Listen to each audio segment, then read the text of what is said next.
Hello everyone, mine is Mahir and I'm a grade 10 on the WARP7 robotics team, and welcome to the first part of our WARP7 seminar series.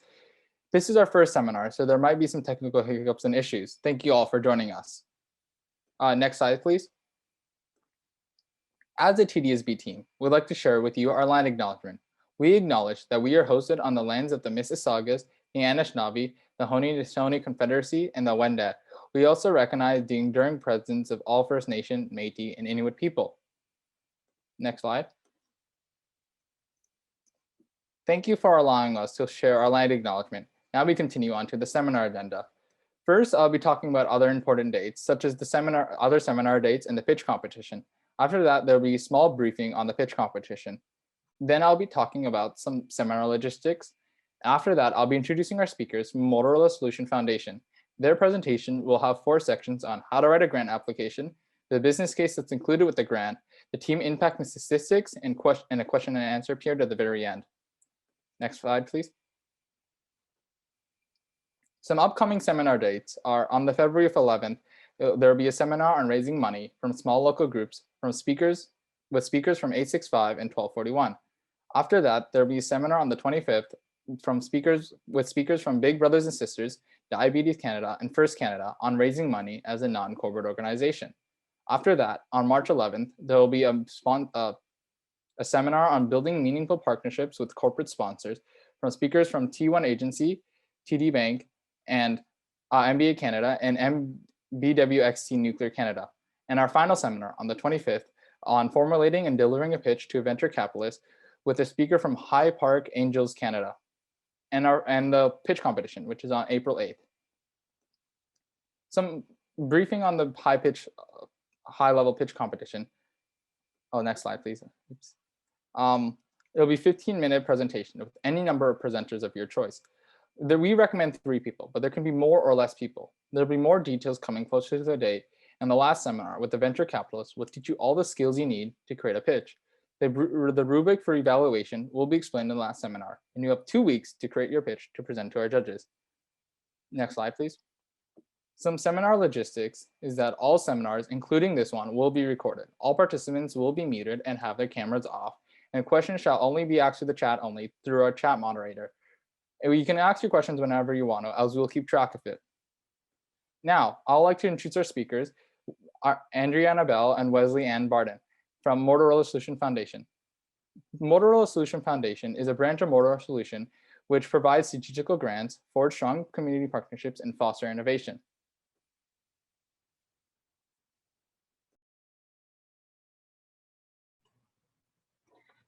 Thank you, and thank you for the introduction and for allowing us to be a part of your webinar series. Again, my name is Andrea Bell. I am the volunteer program coordinator with Motorola Solutions Foundation. So in the session today, you'll see our agenda on the next slide that will focus on some tips and tricks and things that potential funders might be looking for as you submit either grant applications or make appeals for funding for your team. And then we'll leave time at the end to answer any of your questions. So just to share a little more about who we are in the Motorola Solutions Foundation, on the next slide, you'll see our full team. We are a small but mighty team of 5.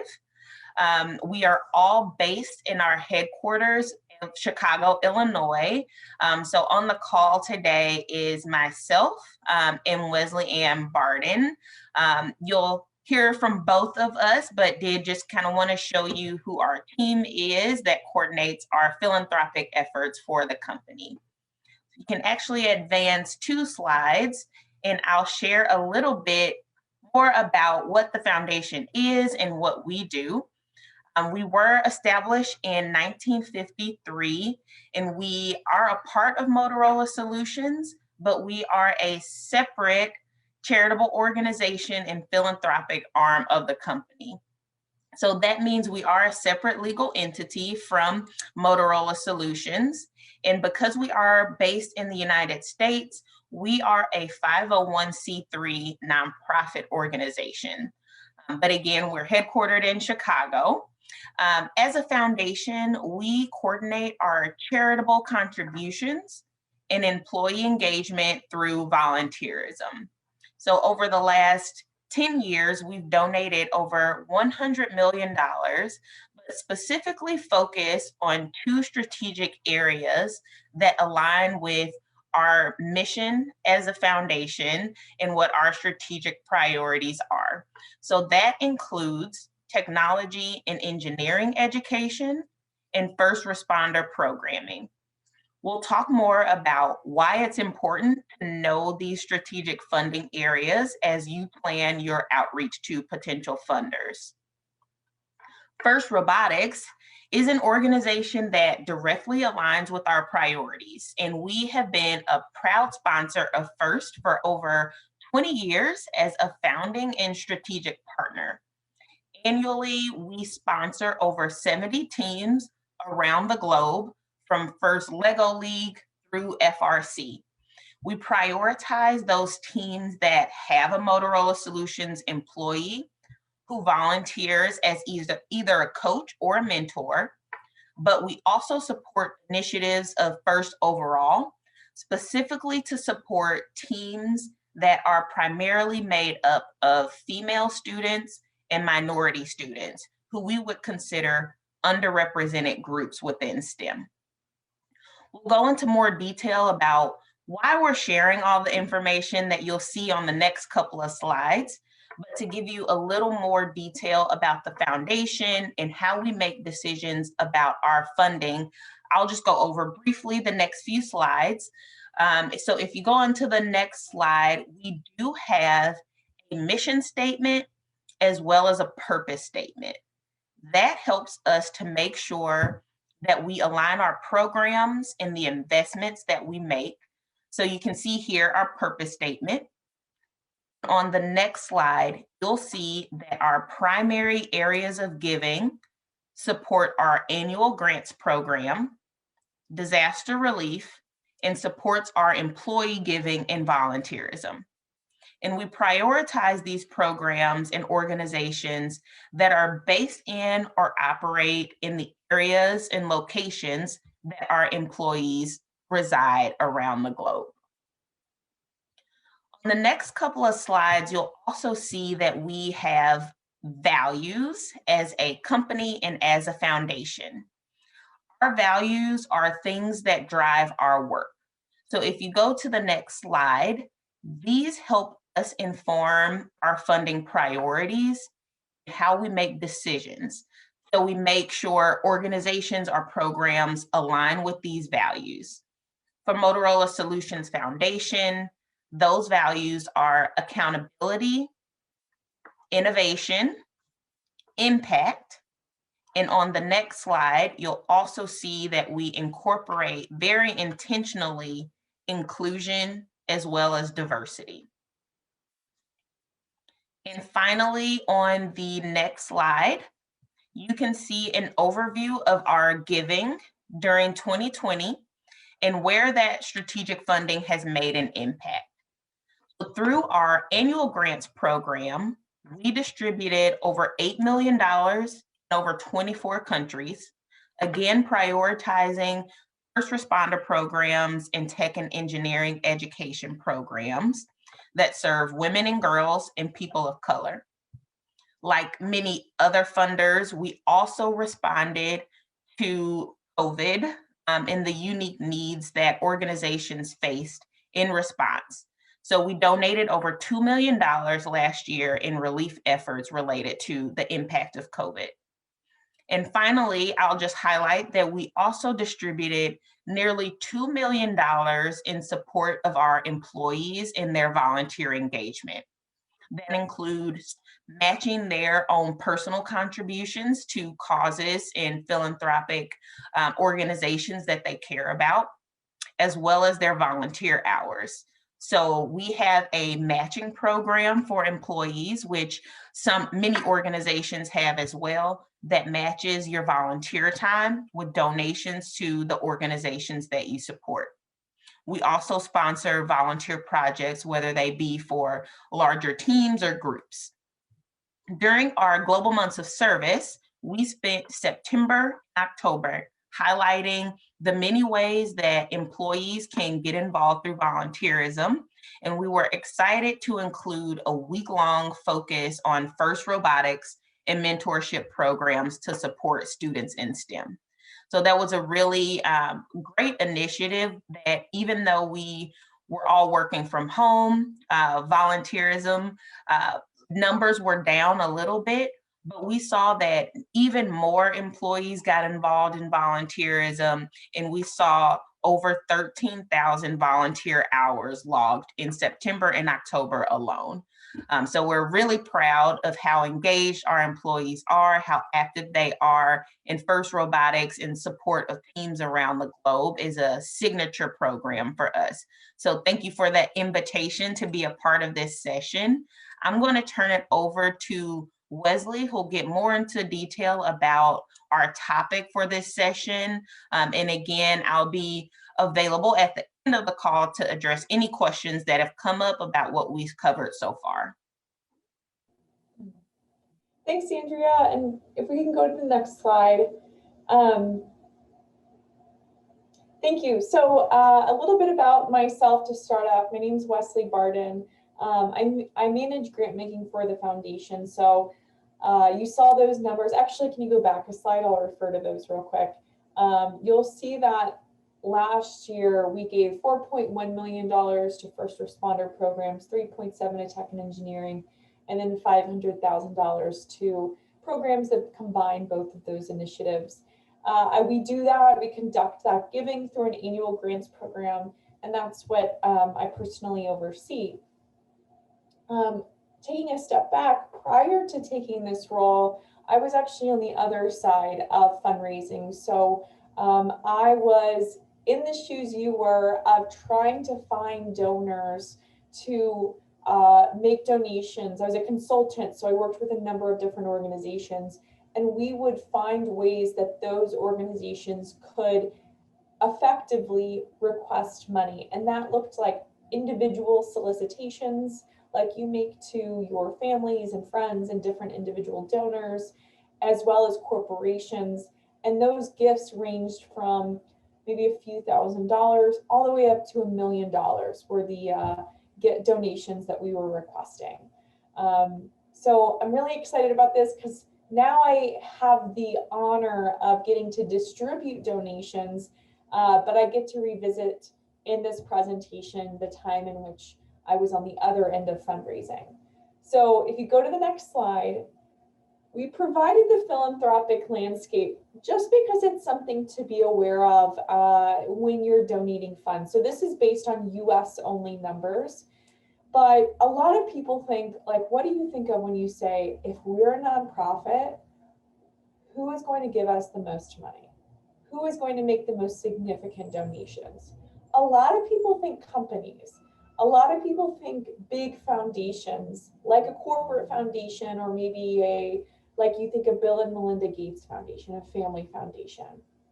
In reality, the most significant amount of donations comes from individuals every single year, every single year. So the letters and requests you're making to your families and friends and other individuals, that should continue to be your focus while you incorporate funding from different areas.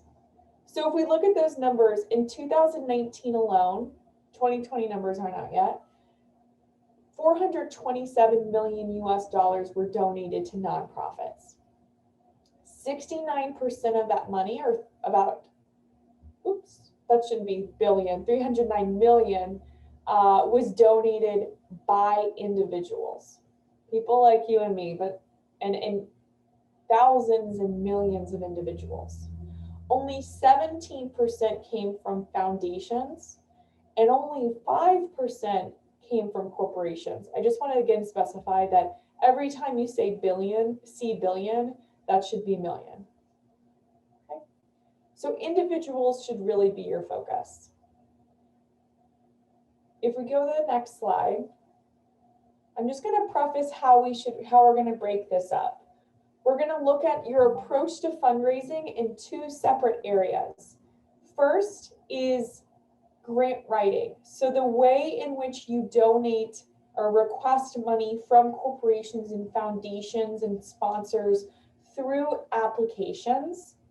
And then the next way, the second phase we're going to focus on is when you write those letters or outreach to individual donors. So I think in the example we had, it was to somebody's aunt, uncle, grandparents, mentor, whomever it might be. So starting with grant writing in the next slide, we want to first talk about the do's and don'ts. Yeah, you can just go ahead and, if you don't mind, letting all of those go. Thank you. So we're going to talk about the do's and don'ts of grant writing, and then go into what you should be including in your grant application. And I think a lot of people think it's really straightforward and underestimate some of these, what might seem obvious, but really important components. So the first do, where do you start?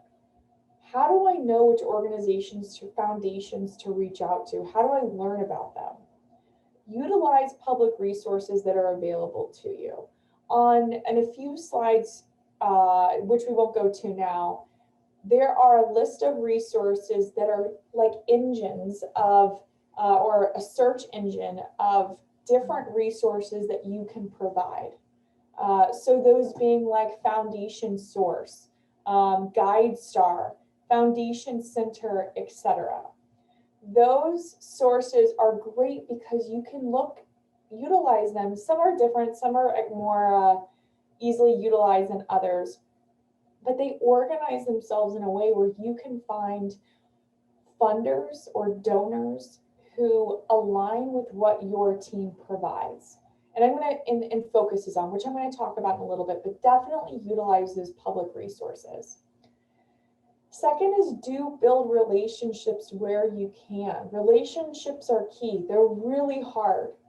And so I want us to think, as we talk about these do's and don'ts, I want us to think in the perspective of your approaching a donor like Motorola Solutions Foundation or a big donor. And the reason I want to consider that is because a company like us, our foundation, donates upwards of $9 million a year. And that's going to be the case with a lot of funders that you come across. That'll be different from more of the individual or personal donations, but for big corporate donations, that's what's going to happen. And you consider if we give $9 million, imagine how many organizations are reaching out to us. And we're pretty small relative to other corporate foundations. We have hundreds, if not 1,000 or so organizations that reach out to us on a quarterly basis, trying to get a meeting, trying to get in the door. It's really hard. But when you are able to engage in some type of individual relationship with that funder, you have a leg up immediately. It doesn't mean if you don't, you fail. It just gives you a leg up. So how do you do that? One is participate in informational calls. A lot of those big funders, because they can't have individual conversations with different donors, they'll have a call that addresses all of the questions and information that is could be covered individually. We had ours beginning of January. We had over 800 organizations participate, and it wasn't required. So make sure you get on those calls, because one, you may see that there's a window of opportunity. The other way is you'll find out, is this worth pursuing or not? And then we're going to talk about understanding the donor's priorities. But don't think that your first team can request, it can, but is going to have the probability of receiving funds from any and all organizations. Organizations have specific priorities that drive their decision making. We'll get that into it in a second, but the informational calls give you insight into what that organization's priorities are. Identify a connection. Anytime an employee comes to us with a personal relationship to an organization, we may not say yes to a meeting every single time, but I would say about 75% of the time we do. Even if we know there's a far chance we might end up receiving granting funds to that organization, If an employee's like, hey, I would really appreciate if you met with my nephew's first team, just hearing what they do, giving them some feedback, talking about the grants program, we'll likely agree to do it. So if you have utilized those family and friends, if they have a connection to a donor, trying to get that foot in the door. And the best case scenario is you meet with them. If you don't, it's not a big deal. We'll talk about that. It's not a big deal. Don't let that stop you. The third point, understand the donor's priorities. I can't emphasize this enough. Every funder, especially as you get to larger donors, they have a set of criteria that helps them make their decisions. You're not going to find out that specific criteria per se, but you want to have an understanding of what they focus on. So Andrea was talking about, we focus on technology and engineering education and first responder programming. If a homeless shelter reaches out to us for funding, it's really hard to say no. They do incredible work, but that's not part of our grant priorities. We only fund the programs within our funding priorities. So I would really take that into consideration and finding where you match. I think it would be a lot like looking for colleges in a way. I'm going to try to make an analogy here. There are plenty of good colleges that you could just apply to across the board, but you're looking at colleges that fit what you are trying to accomplish in your education. And you're going to base your decision on where you apply based on a set of criteria. Same as looking at the students that they accept, a certain criteria that they prioritize. And that's the case for funders as well. So find where you can align. Different focus areas include, one, subject matter. For us, it's very much subject matter. We're tech and engineering focused and public safety or first responder. Other examples you're not limited to are STEM. You could be limited arts, different educational styles, technology. I talked about equity, food, etc. Those are all different subject matters. The areas in which I would encourage you to think about are programs that focus on STEM, coding, design thinking, as well as leadership development. Those that are looking for to support programs that provide leadership development opportunities for students. FIRST does that, although the focus of FIRST is maybe more so in the competition and the subject, but you absolutely provide leadership development opportunities through your team, as well as volunteerism and business ethics. And then the other areas in which I would be on the lookout for and focus on are demographics. So if your team touches on a specific demographic or has a significant amount of females or a significant amount of individuals of color, and that is your focus, is expanding opportunities for students to create diversity in the team and provide equity and access to other students. If your team is achieving that, that is an area where you can find a funder who focuses on that and say, hey, we're achieving that. That's a goal of ours as well. And then you may find a donor that just specifically is focused on supporting organizations within your community. There are a lot of community foundations and donors. So if you're located in Jacksonville, Florida, there is a community foundation and many that are just supporting nonprofits of any kind, any subject matter specific, that are based in Jacksonville. And those are across really the globe, but especially across North America. And then we'll talk about this on the next slide, but a strong application, and we'll talk about what that means. But first, let's talk about the don'ts. Don't focus on anyone and everyone. Don't focus on every funder. You're going to spread yourself thin, and you're really, truly, and this is a cliche, you'll lose quality of your applications because you're focused on quantity.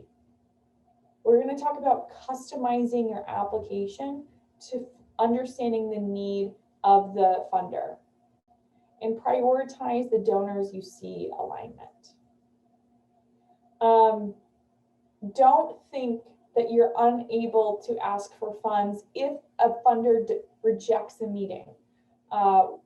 We decline meetings a lot to organizations we end up granting to. It could be just simply they don't have time. We're not able to speak with donors as well. It's important to, well, we are, but not all the time. It's important to remember too that a lot of donors refrain from those meetings so that they can remain objective in the decision-making process. So don't take it personally or that you have to stop there. And don't assume one size fits all.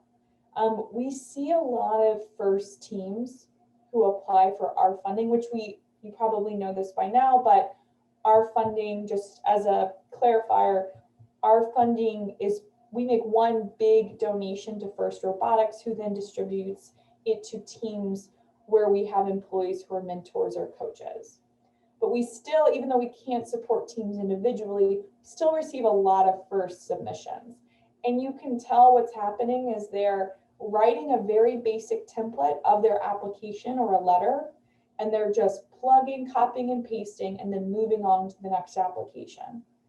In some ways that might work. Templates can be really good, but if you have one general template that you provide across the board, no matter who you're submitting fund or requesting funds from, it's probably not effective in addressing the points you need it to address. So I would recommend building templates in a way that you can customize them appropriately while not spending too much time. And I love the phrase, work smarter, not harder. Answer the question that they're asking. Sorry, don't answer the question they're asking. Answer the question they're asking. Consider number of applicants. Again, this goes back to, we receive so many applications. When we ask a question in the application, we don't want that general information, that template that you may have applied to a similar question, but doesn't totally apply to our question and roughly touches on it. We want specific responses to our questions. I'll leave that for the next slide. Don't forget about individual donors. Don't spend all your time. That's why we showed you the philanthropic landscape. Really keeping individual donors a big priority in your fundraising. And then don't procrastinate. Impressions do matter. Avoid being a last minute submission. If you know the deadline of a grant program, don't wait till the day of to submit it. Show initiative and organization ahead of time. So next slide.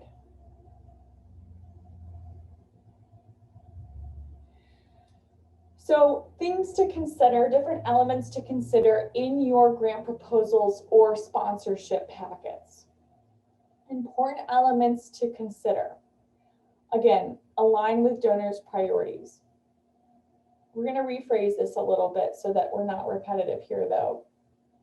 I want you to really start thinking beyond competitions and skills. The examples that were provided, if you all have a lot to brag about, teams have a lot to brag about, and how many competitions they've won, how many awards they've won, and different touch points that they can speak to. I want you to think beyond that. Funders nowadays aren't just trying to support the best team, the best organization that wins all awards. They're focused on impact.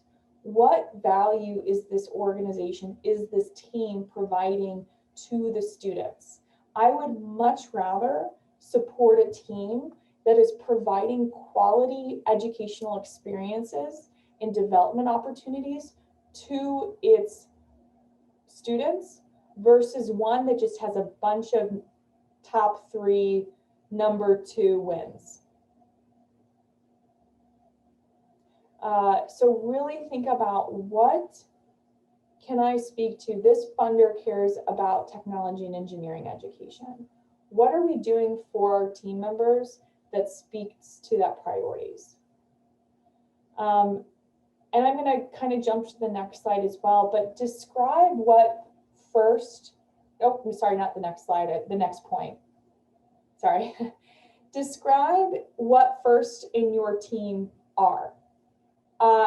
And I noticed this applies to both individual and grant applications. Not everybody knows what first is, but more so explaining what first is and how your team relates to first can work, definitely will work in your advantage. First is a very credible organization. And if the group doesn't know what first is, then you have the opportunity of speaking to how incredible the first organization is and your team's role in that initiative. So explain it and then use first credibility as a partner. It is a partner of yours. You're not saying you're first, you're saying you're a team within first. And I think that will work at your advantage much so. And then there's the description of your team. Give a little history about your team. How has it progressed? How has it developed? You don't want to spend too much time there, but you want to give insight into the progression and the development of the team itself. What demographics or data points can you speak to in terms of the team members, the students involved? And what are your strengths?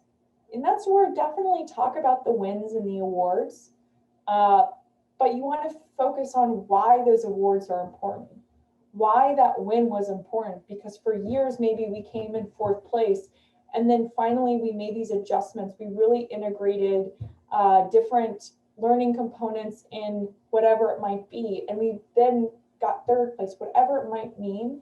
That is really important for funders. And the most crucial aspect are explaining your team's goals. And that should not just be winning, because you can't win without building in these specific components. So showing that, and this is kind of just like, I think, a lesson in general. You can speak to your accomplishments, but what means more in any situation is how you got to that accomplishment. You ensure that there was diversity in the team. Diversity is a goal for your team. This is how we accomplish it. If you don't have much diversity, you should be developing a plan to integrate diversity into your team. We've had our students, our team members, because of their engagement with our team, their GPAs are increasing. Our college acceptance rate is 100%. I'm making things up here, but 80% are pursuing engineering in college, which is the biggest goal for first. Graduation rate. And then speaking to the different personal and professional development opportunities that you provide, as well as recruitment strategies. Really showing that this is an inclusive environment, that you're wanting to identify students who you think should be part of this initiative, who want to be part of this initiative, and including them. And as you describe any of those, make sure you're using data points to support that. And a lot of the things we listed out here allow you to speak to specific data points. If you're not collecting information like where your alum are going to college and their completion rates, etc., start. It's not too late. Start now so that in a couple years or the future students can speak to that. And then why they should support your team. There are a lot of first teams. What makes yours different? And then think again, beyond wins and awards, why does your team mean more? I think an example is this team specifically conducting seminars like this. This is, you're providing a resource to other teams that they can utilize, sharing the wealth of knowledge. And then this seems so silly, but provide a detailed budget. And this kind of goes back to answer the questions that they ask. A lot of funders will include specific requests on different data points or information within a question. Make sure you check all of those off, because likely they're comparing those specific data points with other submissions. So if yours isn't included in there, you want to make sure it is. Okay, the next slide. So before we go into questions, I want to talk about the individual appeal or request. I'm assuming this is where you have, maybe I'm wrong on this, maybe this is where some teams have the most success. is getting those individual donors on a consistent basis. You probably get smaller donations from individuals, but the amount of requests you put out, you probably get the highest return rate. So we received an example of an individual appeal or donor letter, can be named a number of different things. And this is to good old Aunt Barb. And so I won't read through the whole thing, but what you'll see is the first paragraph gives insight to Allison's first team, who they are, a little bit about the team. And then they go into the success and accomplishments of the team. And they quite literally list out every award, every win, which is awesome. Congrats to Allison and Team 865. I know they're on here. Job well done. Aunt Barb may not know what the Xerox Creativity Award is. She also may not really care. She may not care, or she may not really understand what it really means to receive the 2017 Motorola Solutions Quality Award. It sounds really good, but she doesn't really know. But she sees that they're pretty successful. And at the end, you'll see they have the value proposition, which really means, hey, we're asking you for money, and this is why you should. This is the value that as a donor, it would provide to you. So it's organized super well. It's very well written, very straight to the point. Let's make some adjustments on how this can be improved. So starting with the who you are, and I'm not putting down the letter, it was super well done. But I looked back at the fundraising letters we would put together, again, where we were requesting $1,000 to $400,000 to $1 million. And they all, no matter what the amount is, follow this same step. So first, who you are about your team. It's fantastic, but why don't you elaborate a little bit more about what is first? What is your mission? Because again, assume that Aunt Barb has an idea that Allison is part of this really cool organization. She posts a lot of pictures on Facebook about it, and they're having a ton of fun. But what does it actually mean? What are those 70 members doing? What is the goal? What is the mission of the team? And again, beyond winning, is it to provide, and you kind of mentioned this, but providing value, educational, engineering education, whatever it might be, to our team members. And that's going to look different team per team, but really putting what that mission is. Success and accomplishments. Connect your accomplishments to your mission. So we talk about the mission at the start. Make sure that whatever you outline as your mission, you refer back to as part of that accomplishment. So an example being, if it's volunteerism, which I don't think is probably the main mission of any first team, it's a component of it. For sake of example, our goal is to volunteer with as many other teams as possible and give back to our community. Connecting your accomplishments, the way in which we've been successful, and that we're so proud to say, last year, our team members dedicated over 300 hours to community service. Again, connecting the dots there. Data points as well, and we refer to those in the grant application, having those graduation rates. This team allows for a 99% college graduation rate.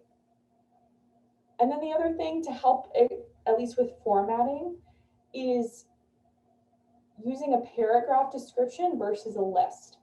And you can say things like, we've made it to 5 regional competitions in the last 3 years. We've won 4 creativity awards from various Fortune 500 companies, things like that. So you don't have to list them out, but you can mention them for importance. And then the last thing I'll leave you with is the value proposition and making the ask. The biggest hiccup I saw in this letter is that the last sentences before sincerely Allison Thompson. I would love to know what the next steps would be. Team 865 hopes to hear from you soon. This is like fundraising 101. You want to make the proposition and then the ask. So how I would suggest shifting that a little bit is talking about Aunt Barb, a X amount of contribution, $1,000 contribution, or maybe it's more, $250 contribution can help pay for 2 of our students to participate in the regional final. They can help us, X amount can help us purchase the necessary equipment. You don't even have to be that specific. The necessary equipment for our upcoming competition. And that amount doesn't have to be the amount that you're asking them, but it can give them some type of concept as to the financial need your team has. You want to cater that a little bit to who you're asking. If Aunt Barb is only able to provide maybe $50, don't list a $10,000 amount. Maybe put it more in a range of $1,000 or a couple $100, and she's going to give you what she has. You're not asking for that amount. I don't think it's appropriate, but it just gives her some type of insight. And then making the ask. This is so important. If you take anything, if you've been zoning me out, that's fine. Come back in and I want you to listen to this very last component because it's so important. This needs to be included in any letter appeal you write, and it's the ask. And this is just practice language. With your help, team, whatever team you are, will continue to help students gain valuable skills and expertise, whatever it is. Would you consider making an investment to our team? You can rephrase that sentence as you like, but it must end in a question and an invitation. You're not asking them to make a decision. You must ask them to consider. You can say, I invite you. Would you consider, etc. It must put the ball back in their court. If you're sending the letter to a family or friend, you follow that with, so you've said, would you consider making an investment to our team? Here are steps to make a donation. Go to this website or email this email address for next steps. Here is my phone number. Give me a call.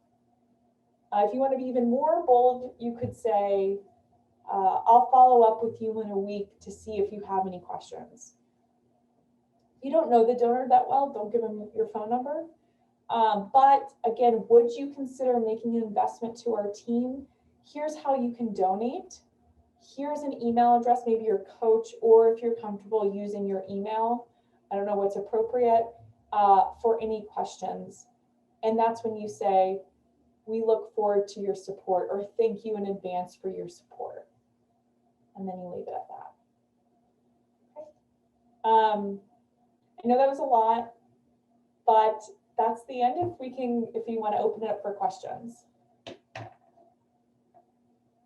Thank you, Wesley. Your presentation was very informative and great. If you want to send questions, you can go to the chat and click on send questions here so that we can receive all your questions.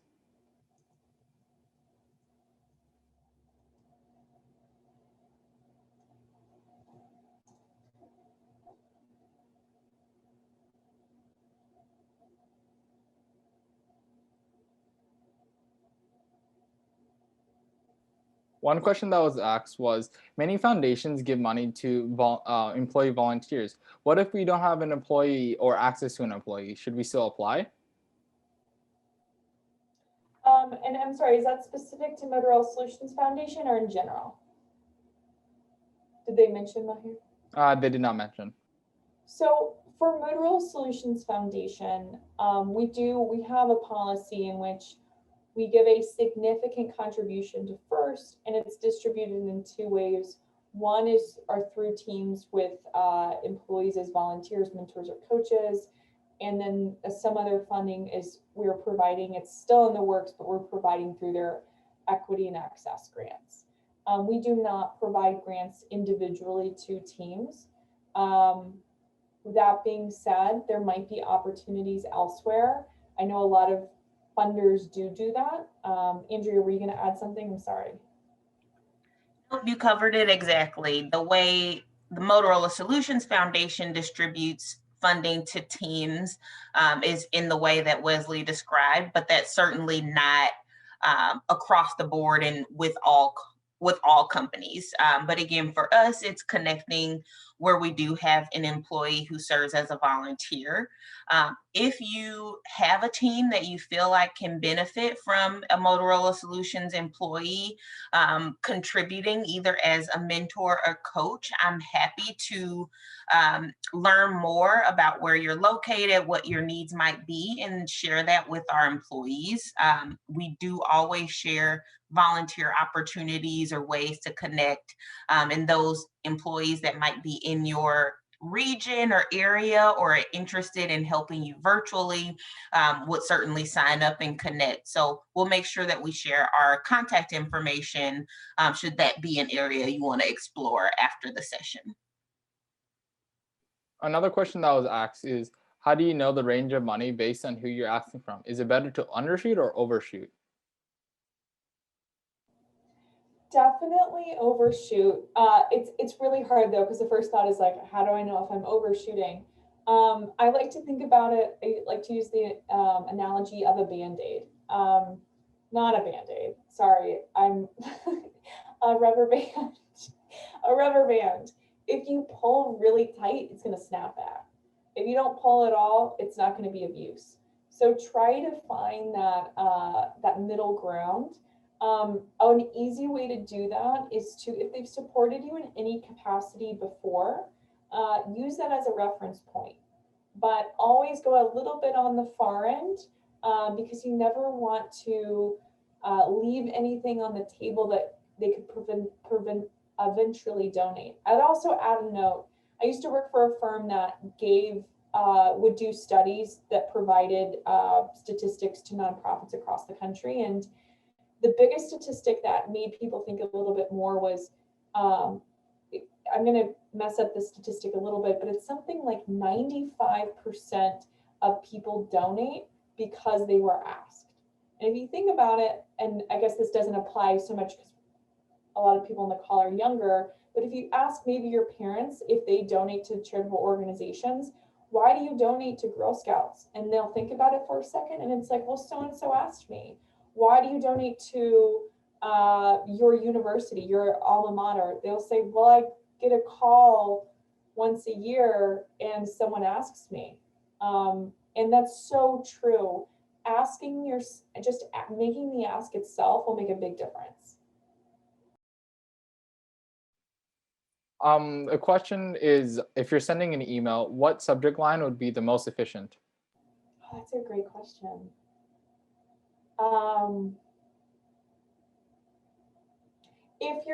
If you're sending it to a big donor, I would say, like, if you're trying to meet with them, maybe like request for meeting, putting what you're trying to accomplish at the start. Andrea, let me know if you disagree. If it's an individual, a friend, family, I would maybe make the email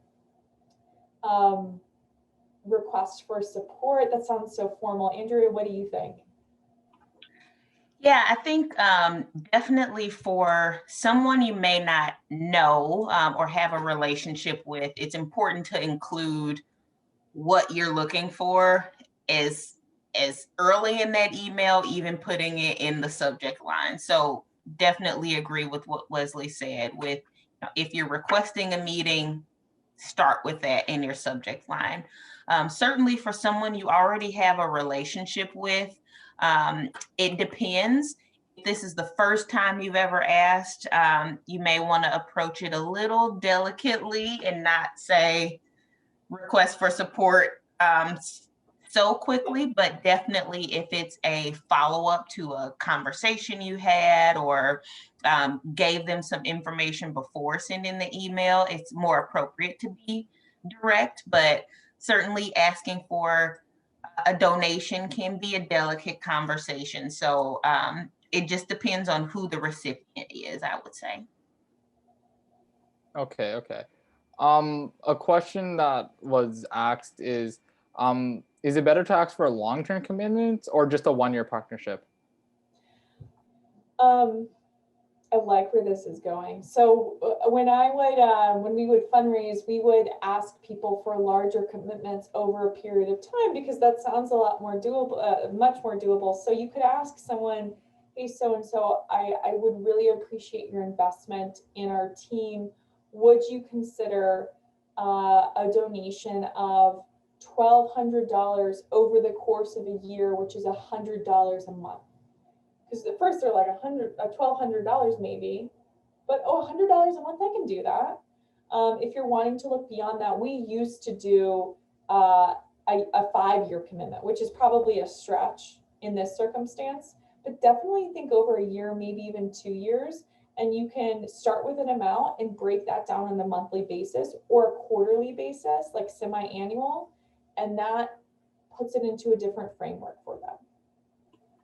And I'll just add too, I like the question because it also means that you're thinking about how you establish a relationship and an ongoing relationship with a potential funder, whether it's an individual or a corporation or foundation. That means you're thinking about not just asking one time and not having a relationship, but thinking about it with a long-term goal in mind.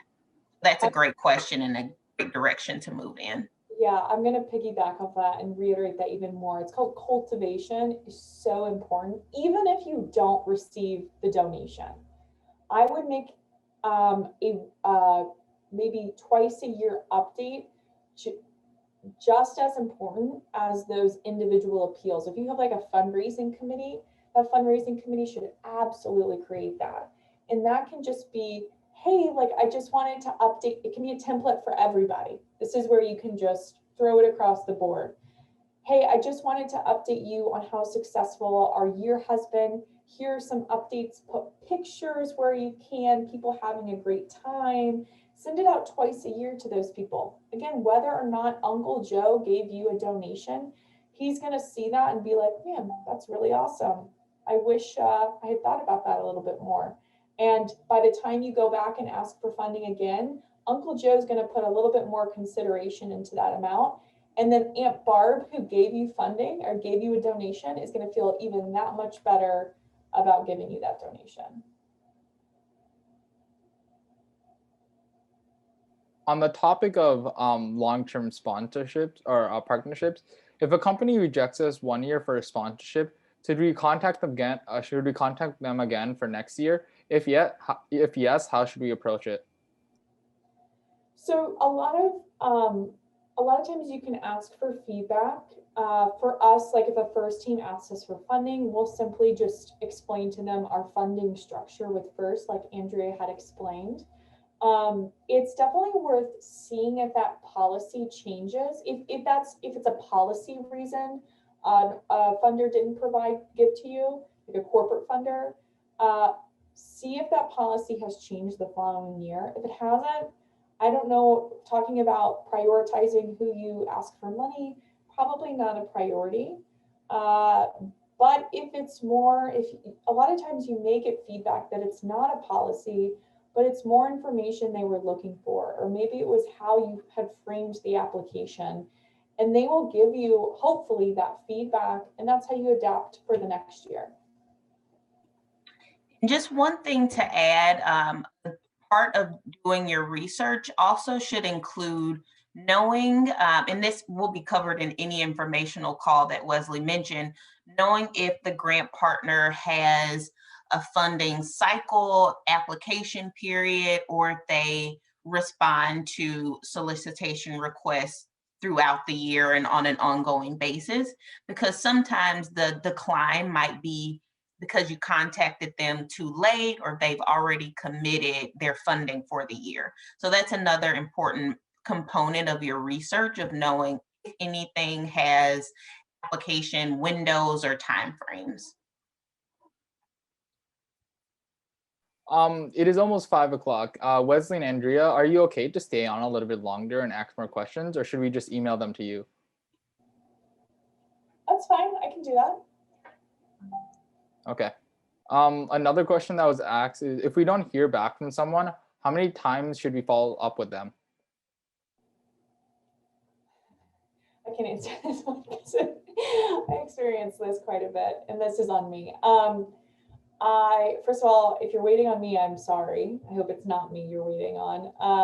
I would say, if you're looking at a corporate funder and thinking about timing, like we are at our first deadline is on Monday, and you can imagine we're getting swamped with emails. If you don't hear from us and it's like 4 days before the deadline, don't email the next day, because like, listen, they're trying to get through those emails. I would say follow up on a weekly cadence, and just be very professional and polite. If maybe after the third time you still don't hear from them, explore other ways, other team members on the foundation team or the funders team, or any other connection you can find if it's a company, and go that avenue. Can you talk a little bit more about appropriate letterhead? Is it good to include photos / information in packages or in the request? Yeah, you can overdo it at times. Like, it's easy for an organization to overdo it. I think it's always nice to have, no matter what, want to have that letter, and if you can fit pictures on the letter, fantastic. It's nice to have, and I referred to like a one-pager document that maybe speaks to more pictures or some cool facts and data points about the team. That isn't another description of the team, but just like a marketing one-pager brochure that complements your letter. Yeah, and that way the letter can maybe remain a little bit more professional, whereas the one-pager can be more fun and more of an advertisement. And Wesley, I'm not sure if this will be a question or if a question has been asked already, but can you talk a little about after you receive a donation, similarly to, what types of, photos or things to share, what might be helpful to share after you've received the donation and following up? Yeah, I would say a thank you letter, like when we get handwritten thank you letters, especially from students, it means a lot. It's cool to receive those, because a lot of times you're working with like the nonprofit, you don't get to work directly with the students. So I'd say from a corporate funder, and then pictures are great. I would go along with like the 2-year check-in, like we were talking about before. But I would cater maybe more of the corporate funding to reflect more statistical data and impact reporting, like what the successes were with some of their goals. We always like to hear, especially from FIRST, diversity is really big for us. So having an understanding of what the demographics were and the increase in diversity and inclusion. The anecdotal for corporate funders is really nice. It's great to hear stories, but keep in mind that this isn't going to sound belittling, but anyone can write a story. Anyone can write a good quote. It's nice to compliment. The data points are really what drive our decisions. For Aunt Barb and Uncle Joe, though, absolutely include the stories in the anecdotal. Anecdotal being the quotes themselves. One question that was asked is, does Motorola go out and look for good organizations, or do you always react to organizations that approach to you? These questions are so good. A combination of both. I would say a lot of our time is spent meeting and assessing the organizations that apply through our grants program. That being said, though, we definitely, if we are at a conference or are meeting with another grant partner and they refer to another organization, we definitely will be like, hey, we need to meet with them. We want to learn more. I'll just add that we also rely on our employees to help us to learn about new organizations that either align with our grant priorities and our funding priorities, but also make good partners for us to incorporate employee engagement opportunities or volunteerism. Is Motorola Solutions Foundation separate from Motorola? It is. Matthew Sorney can tell you all about it. It is. We are, just a quick 101, corporations, almost all of them will donate to charitable or nonprofit organizations. It's something important from a corporate responsibility standpoint. It's also beneficial from a tax standpoint and financials. They do get benefits for donating to nonprofits. The way in which they donate can differ. For Motorola Solutions, they established a foundation, us, a 501c3. So they make their annual donation to us, which they get tax benefits for, and then that's when we distribute our funding to different nonprofits. Other corporations may not have a foundation, and they just have a team within their company that just goes from company to nonprofit, whereas Motorola goes company, foundation, nonprofit. There's a lot more to it, but that's a summary. Last question for today. Do you know some organizations that can provide help for first teams? There are many, and I would say a good place to start, which is included in the resource tab, I believe, is to go and look at the resources that FIRST has on its website. So they list all of the partners that are supporting FIRST teams or FIRST overall. That's a great place to start.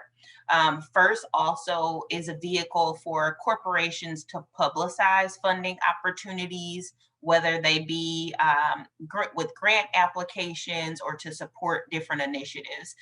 So I would start with the resources made available directly on the FIRST website that can also help you to start to establish a list of the companies or corporate funders that do support FIRST in robotics programs.